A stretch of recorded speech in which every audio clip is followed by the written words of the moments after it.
다윗이 사울을 피해 도망 다니잖아요. 식광야에 지나고 아둘람 동굴에 지나고 부모님은 모압에 망명 보내고 본인도 국내 땅에 살 수가 없으니까 그냥 해외로 떠들고 그죠. 근데 이제 하나님의 종인 갓 선지자의 말씀이 들리는 거예요. 유대 땅으로 내려가라. 안 내키죠. 내킬 수가 없죠. 사자 아가리 속에 들어가라. 그게 어떻게 내키겠어요. 잡아 죽이려고 서슬퍼렇게 기다리고 있는데, 근데 다윗은요 일절 군소리를 안 하고 내려가요. 내려갔다가 아히멜렉에게 도움을 받죠. 그리고 아히멜렉이 다윗을 도와준 것 때문에 이 아히멜렉 집안이 완전히 사울에게 몰살을 당하는 이 끔찍한 일을 겪어요. 이 정도쯤 되고 나면은 그 다음번에 눈치가 보일 거예요. 아무리 하나님 말씀이라도 내가 상황 판단을 해야 돼. 안 그러면 또다시 큰 일을 당할 수가 있어. 이렇게 자라보고 놀란 가슴 소똥거 보고 놀란다고 겁을 집어먹을 만도 한데요. 다음번에도 똑같아요. 하나님이 말씀하시면은 그냥 해요. 그냥 해요. 이게 다윗의 특징입니다. 우리가 잘 아는 아브라함도 마찬가지잖아요. 아들 독자를 번제로 바쳐라. 아침 일찍 가서 얼마나 온전하게 순종을 합니까? 이게 하나님의 종의 마땅한 모습인 거죠. 자, 이스라엘 백성들이 출애굽을 했어요. 이제 광야를 지나서 가나안 땅을 향해 나가고 있어요. 바사랑 옥과 싸워서 이겼어요. 하나님이 이기게 하신 거죠. 아모리 왕 시온과 싸워서 이겼어요. 하나님이 이기게 하신 거죠. 근데 이제 에돔 나라를 이렇게 통과를 해야 돼요. 왜냐면 그렇게 가야지 길이 이제 반듯하거든요. 그래서 이제 모세가 요청을 하는 거예요. 이제 우리가 당신의 변방 모퉁이 한 성읍 가데스에 있사오니 청하건대에 우리에게 당신의 땅을 지나가게 하소서. 지금 있는 곳이 이제 가데스 바네아란 말이에요. 가라는 곳은 가나안입니다. 지형상 사이의 남다를 거쳐서 요던 동평으로 가는 게 가장 빨라요. 그러니까 에돔이란 나라를 이렇게 가로질러야 가장 빠르게 지나갈 수 있고, 그리고 가장 편하게 잘 닦인 도로로 지나갈 수가 있어요. 그러니까 모세가 도움을 청하는 거예요. 에돔 왕에게 당신 나라 길로 우리가 지나가도록 허락을 해주세요. 도움을 요청하는 거예요. 구체적으로 이야기를 합니다. 우리가 밭으로나 포도원으로 지나가지 아니하고, 밭으로 지나가면은 짓밟혀서 농사 망치죠. 포도원도 엉망이 되죠. 손에 안 끼치게요. 우물물도 마시지 아니하고, 가다 보면 목이 얼마나 말라요. 근데 우물물을 마시면은 에돔 사람들이 마실 물이 모자랄 지가 아니에요. 우리 손 안 댈 겁니다. 그 얘기를 끄집어내는 거예요. 왕이 큰 길로만 지나가고 당신의 지경에서 나아가기까지 왼쪽으로나 오른쪽으로나 치우치지 아니하리라 한다고 하라 하였더니, 자, 상당히 이제 저자세를 가지고서 지금 에돔 왕에게 이야기를 끄집어내는 거예요. 왜냐, 에돔은 건드리면 안 돼요. 에돔은 싸우면 안 돼요. 하나님이 금지한 나라가 세 나라가 있어요. 첫째, 에돔. 에돔은 야곱의 형인 에서의 후예입니다. 그 땅을 에돔 자손에게 하나님이 주셨다는 거예요. 그러니까 싸우지 마, 공격하지 마. 이게 하나님의 지시사항이었어요. 그 다음에 또 두 나라는 롯하고 관련됩니다. 롯의 후손인 모압과 암몬. 이 두 나라하고는 싸우지 마. 내가 모압 사람들에게, 내가 암몬 사람들에게 그 땅을 주었어. 가나안 땅을 이스라엘 백성을 너에게 주듯이 그 땅들은 모압과 암몬에게 줬으니까 너희는 그들과 싸우지 말고 공격하지 마. 이게 이제 하나님의 지시사항이거든요. 이 말씀에 순종해가지고 모세가 싸우지 않으려 드는 거예요. 겸손하게 자세를 낮추고서 우리가 길 가운데로만 갈게요. 이렇게 말하는 거예요. 이런 걸 보면요, 모세의 자세가 참 괜찮아요. 여러분, 요 본문 이전에 어떤 이야기가 나와요? 가데스 바네아, 뭐 이렇게 떠오르는 생각 없어요? 가데스 바네아. 이 가데스 바네아에서 아주 결정적인 사건이 발생하죠. 여러분, 이스라엘 백성들이 이제 길이 험하다고 원망하는 장면이 나오고, 또 애굽의 군대가 쫓아오니까 원망하는 장면이 나오고, 또 애굽에 있을 때는 고기 먹고 파 먹고 왜 먹고 참외 먹고 그러던데 여기는 이제 만나밖에 없어라고 고기 먹고 싶다고 또 이제 칭칭거리는 장면이 나오고, 이게 원망하고 불평하는 장면들이 많이 나오는데, 특별히 물 때문에 원망하는 장면은 이제 두 번입니다. 하나는 마라에서 물이 써요. 이 물이 쓰다란 말은 쓴맛이 난다는 말이 아니라 먹으면 탈이 나거나 죽는 물이에요. 먹을 수가 없는 물이에요. 이래 하나님의 지시에 따라서 모세가 나무를 집어다가 이 물에다가 던지니까 물이 달아져요. 마실 수 있는 물로 바뀌어요. 여기 이제 사건입니다. 근데 이렇게 기적적으로 먹으면 죽는 물을 마실 수 있는 물로 하나님이 바꾸셨다면은 그 이후에 가데스 바네아에서도 물이 없더라도 하나님이 물을 주실 수 있다고 믿어야 되는데 또 원망하는 거예요. 물 달라고. 이때 하나님이 모세에게 명령을 내리는데 뭐라고 명령 내리느냐? 너 백성들 모아놓고 반석에게 명령해서 물을 내게 하라. 잘 들으세요. 하나님이 지시는 뭐냐? 반석에게 명령해서 물을 내게 하라. 반석아, 하나님이시야. 너 물 내. 그럼 반석에서 물이 나올 거라는 거예요. 근데 모세가요, 굉장히 지금 마음이 불쾌해요. 열이 받았어요. 짜증이 났어요. 이 백성들 있는 바에서 화를 내는 거예요. 화를요. 내가 너희를 위해서 이 반석에서 물을 내려 하고 이 지팡이로 땅 하고 치는 거예요. 반석을. 그랬더니 반석이 쪼개지면서 물이 나와요. 덕분에 백성들이 이 갈증을 해결을 해요. 근데 하나님이 모세가 가나안 땅에 들어가지 못하리라고 지시를 내린 장면이 바로 이 사건입니다. 네가 백성들 가운데서 내 영광을 드러내지 않았어. 너는 가나안 땅에 들어가지 못할 거야. 하나님은 반석에게 명령을 해서 물을 내라고 그랬는데 모세는 반석에게 명령을 내린 게 아니라 반석을 때리면서 내가 너희를 위해서 이 반석에서 물을 내랴. 주체도 하나님이 아니라 내가로 바뀌어버린 거예요.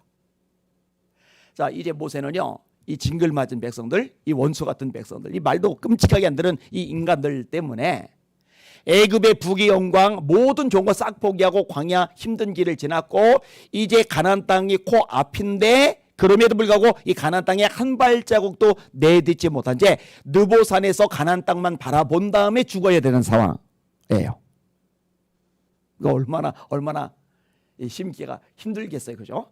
여러분 같으면은 진짜 고생하고 수고하고 땀 흘리고 애써서 이제 곧 결실을 딱 손에 따야 되는데 이 결실을 따기 직전에 어떤 인간 때문에 이 결실을 내가 따질 못하게 돼 버렸어요. 그러면 얄밉죠. 마음이 힘들죠. 근데 모세는 굉장히 충성된 인물입니다.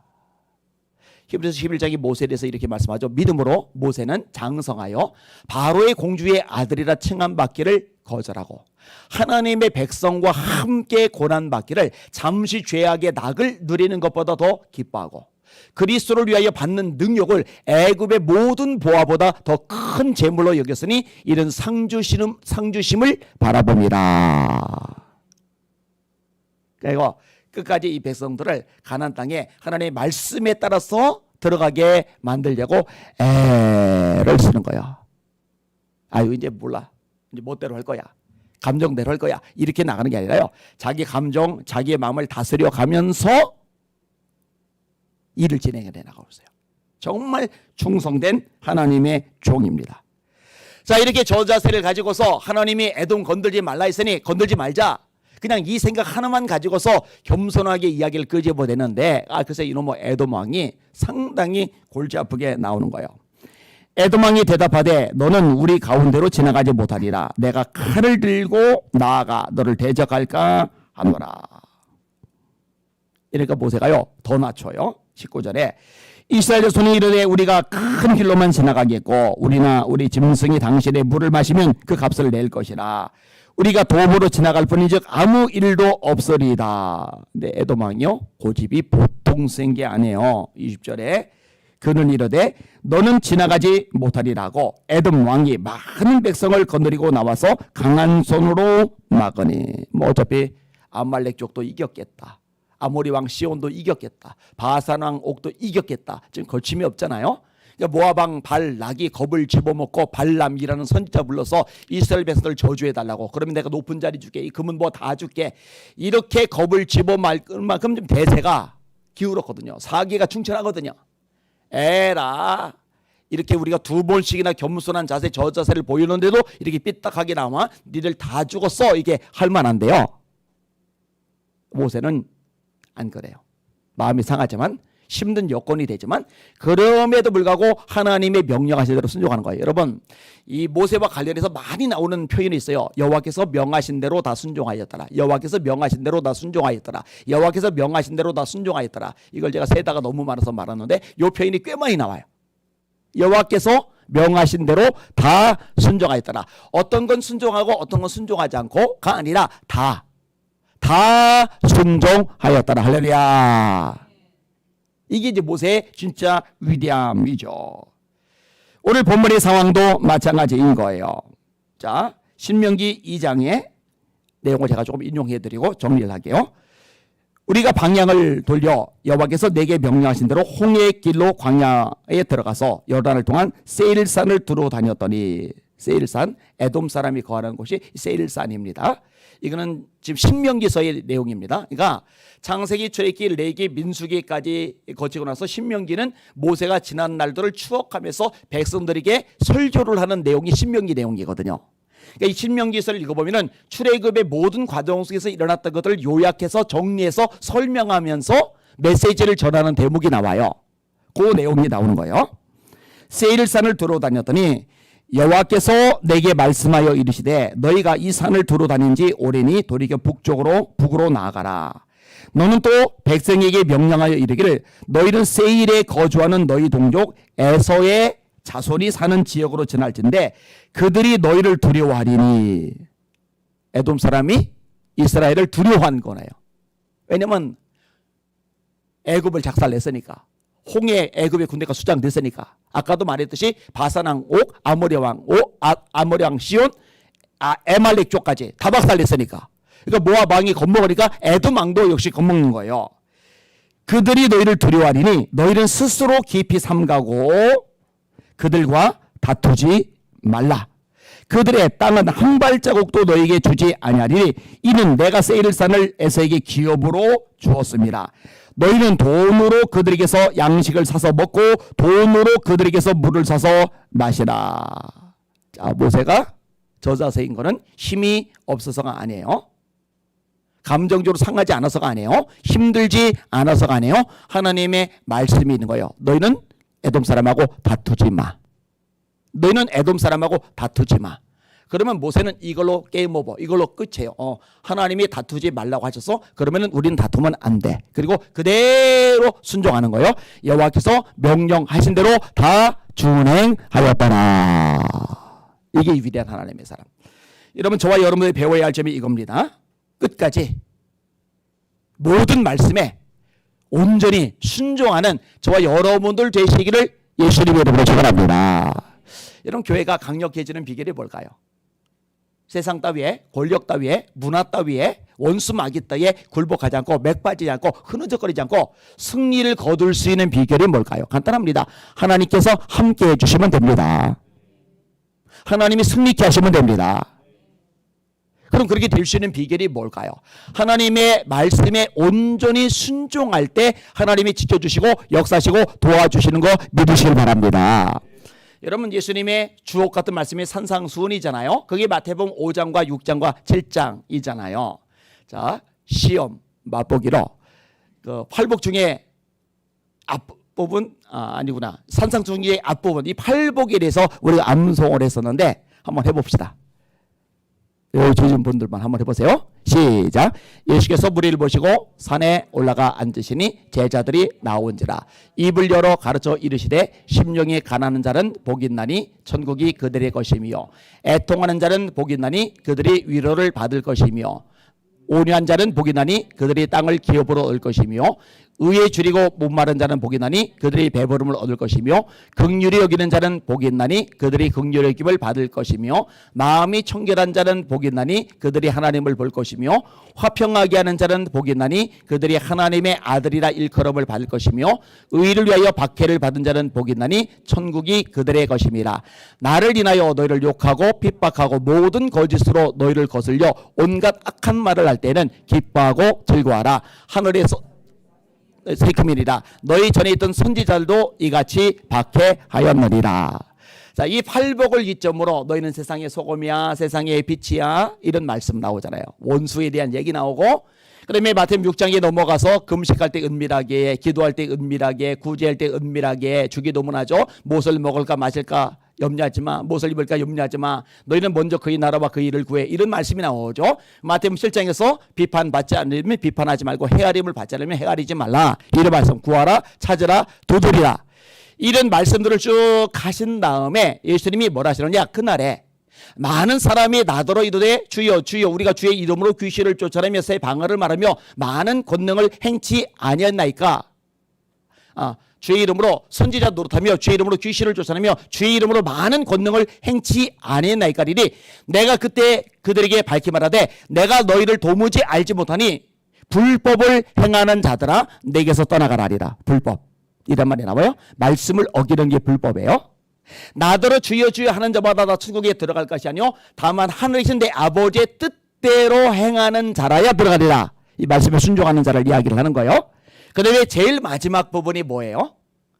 그러므로 누구든지 나의 이 말을 듣고 지키는 자는 그 집을 반석 위에 지은 지혜로운 사람 같으리니 비가 내리고 바람에 불고 창수가 나서 그 집에 부딪히되 무너지지 아니하나니 이는 그 집을 반석 위에 놓은 연고요 누구든지 나의 이 말을 듣고 지키지 않는 자는 그 집을 모래 위에 지은 어리석은 사람 같으리니 비가 내리고 바람에 불고 창수가 나서 그 집에 부딪히되 무너짐이 심하리라 하시리라. 그리고 산상수훈이 끝나요. 결론이 뭐냐? 말씀을 듣고 순종하는 사람, 말씀을 듣고 순종하지 않는 사람. 자, 비가 내렸어요. 창수가 쏟아져 나와요. 바람이 불어요. 이런 것들 때문에 교회가 무너지고 이런 것들 때문에 신앙이 무너지고 아니에요. 절대 아니에요. 똑같이 비가 쏟아지고 똑같이 창수가 터지고 똑같이 바람이 부는데 안 무너지는 사람이 있는데 안 무너지는 교회가 있는데 누구냐?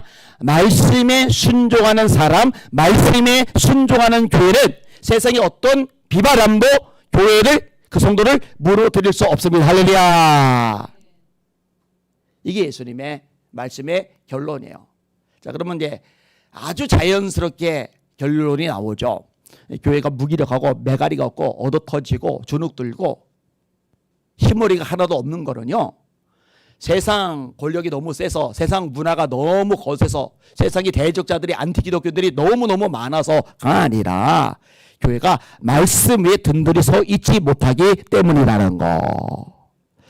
여러분, 하나님이 사무엘 통해서 사울에게 하셨던 말씀 이야기하고 정리할게요. 따라합시다. 왕이 여호와의 말씀을 버렸으므로 하나님도 왕을 버려 이스라엘 왕이 되지 못하게 하셨습니다. 예, 모세 같은 영적 지도자들이 일어나야 됩니다. 여호와께서 명하신 대로 무조건 순종하는 사람. 이렇게 기도하셔야 돼요. 그리고 이렇게 말씀대로 합시다라고 가르칠 때 여기에 순종하는 성도들, 이런 교회 공동체가 될 때 하나님의 승리, 축복, 역사, 기적을 다시 맛보게 될 줄 믿습니다. 하나님, 그런 한국 교회가 되게 하여 주시옵소서. 뭐 초대교로 돌아가자 간단해요. 말씀으로 돌아가세요. 말씀으로. 우리 찬양 안 하고 기도할게요. 176장.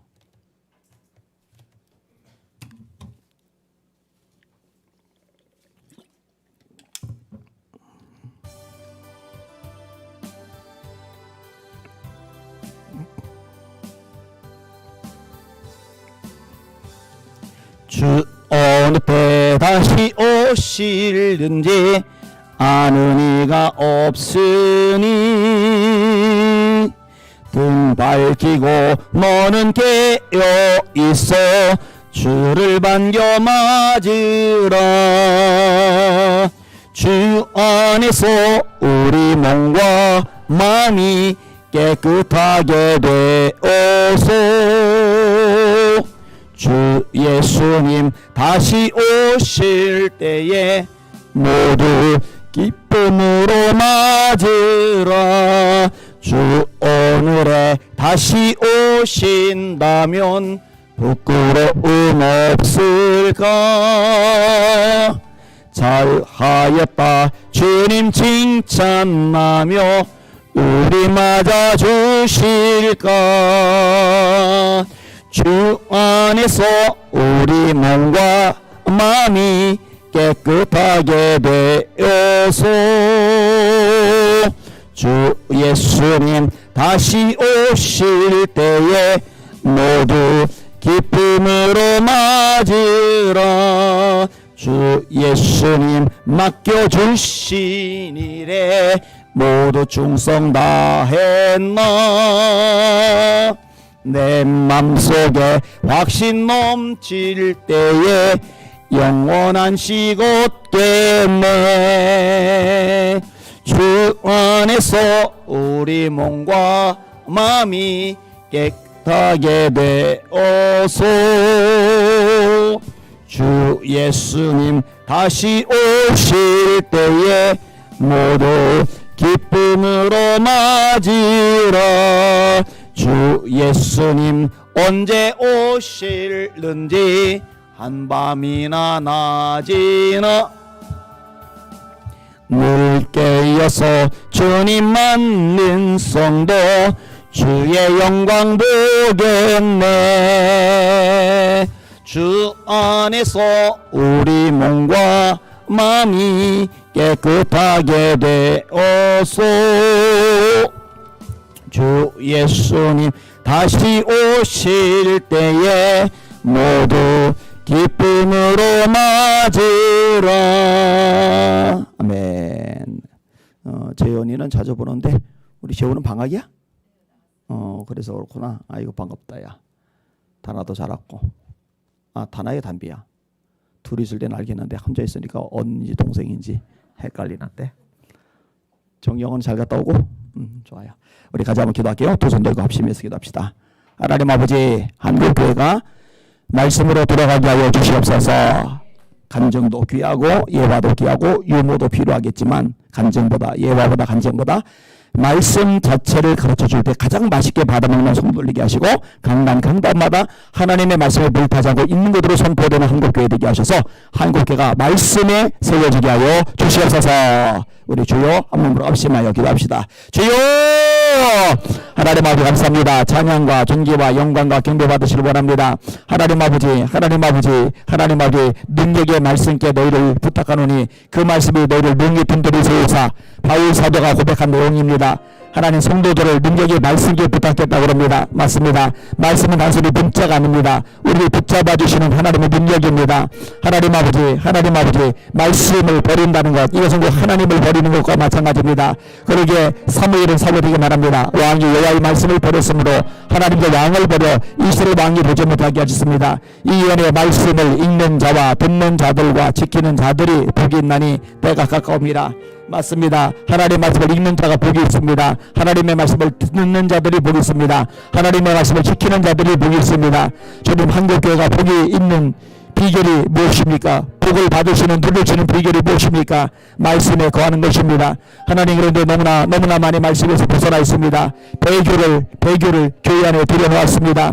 예수만이 유일한 구원인데 예수 말고 구원이 없는데 타 종교에도 구원이 있다고 하는 것들을 하나님 말씀에서 벗어난 것을 들여놨습니다. 때가 이르리니 사람들이 바른 교훈을 받지 아니하며 그 귀가 가려서 자기의 사역을 따를 시선을 많이 두고 또 그 길을 질려서 돌이켜 허탄한 이야기를 따르리라. 마지막 때 배교하는 때가 이른다 하셨는데 이미 이런 현상이 비를 부재합니다. 하나님 용서하시고 불쌍히 여겨주시기 원합니다. 하나님 아버지 가톨릭도 마찬가지입니다.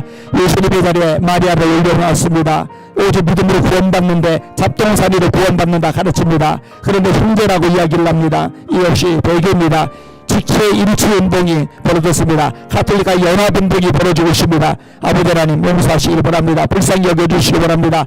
오직 믿음으로 구원받는다고 하나님 마틴 루터 또 칼빈 등을 통해서 종교개혁이 일어났고 말씀으로 돌아봤는데 아버지 하나님이여, 아버지 하나님 이제 말씀에만 서 있어야 되는데 아버지 말씀에 자꾸만 벗어나려 합니다. 용서하시고 불쌍히 여겨주시기 원하나이다. 하나님 말씀을 못하지 말게 하시옵소서. 말씀을 있는 그대로 전하게 하여 주시옵소서. 말씀을 있는 그대로 받아들이게 하여 주시옵소서. 세상 사상 또 정치 이념 철학 하나님 예화 간증 유머 그 어떤 것보다 말씀 자체를 생명처럼 여기는 주님의